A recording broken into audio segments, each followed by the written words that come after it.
Welcome back to the morning show. It is Wise Guy Wednesday, one of our favorite days of the week. With us, our resident wise guy, Matt Sellin, is here, and you've heard the saying a lot. It's not the heat, it's the humidity. Well, here to tell us why, Matt, thanks for coming in. You got some neat stuff here today. We saw the bubbling cauldron. Right. And so this is sort of a humidifier. It turns out it's the same effect that you see in those Halloween cauldrons, which is what I think Jennifer said was right on. But we're going to talk about that when we come back. Okay. But I just want to talk in general about what humidity does for you or doesn't do for you in the wintertime, because you don't really seem to, in the summer you dread it. You go, oh my God, it's a humid day, it gets really hot and so on.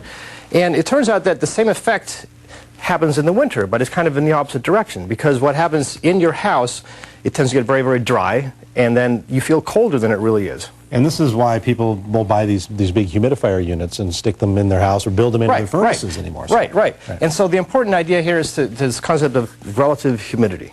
Okay. And relative humidity is a number that's in percent, which tells you what fraction of 100% you're at a given day. And 100% humidity means if you add any more humidity to the air, it would just condense out, and you would get water on your mirrors like you get in your bathroom after a shower. Okay.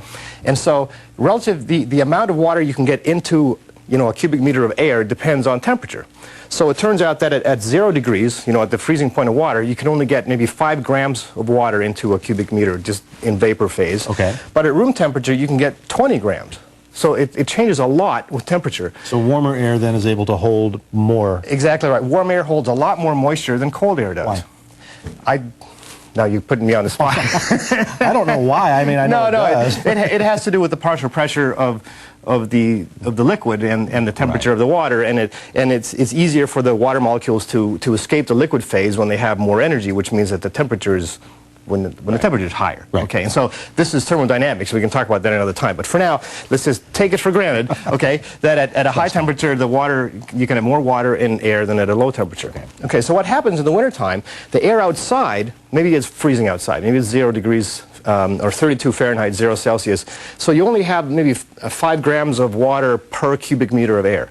That air comes in your house because, that's what it does. And then inside your house, 100% relative humidity would be 20 grams, but you only have 5 because that's what you got from outside. So suddenly you only have 20% relative humidity. So really, it's dry air to start, and then by bringing it in, we're making it even relatively dry. Right. Okay. And so you have very low humidity in the house, and that's a bad thing, because what happens is, just like in the summertime, more humidity makes you feel hot, less humidity makes you feel cold.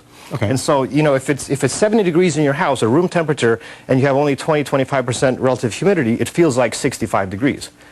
Okay, and so what you want to do is you want to have higher humidity, because what happens is you want to heat your house. You don't want to have to heat your house. Right. And spend a lot of money. You've got some instruments here that are kind of used to measure humidity. What have we got here? Okay, so right over here, we have an old-fashioned instrument which has a long little fiber in it, which actually changes length depending on the relative humidity.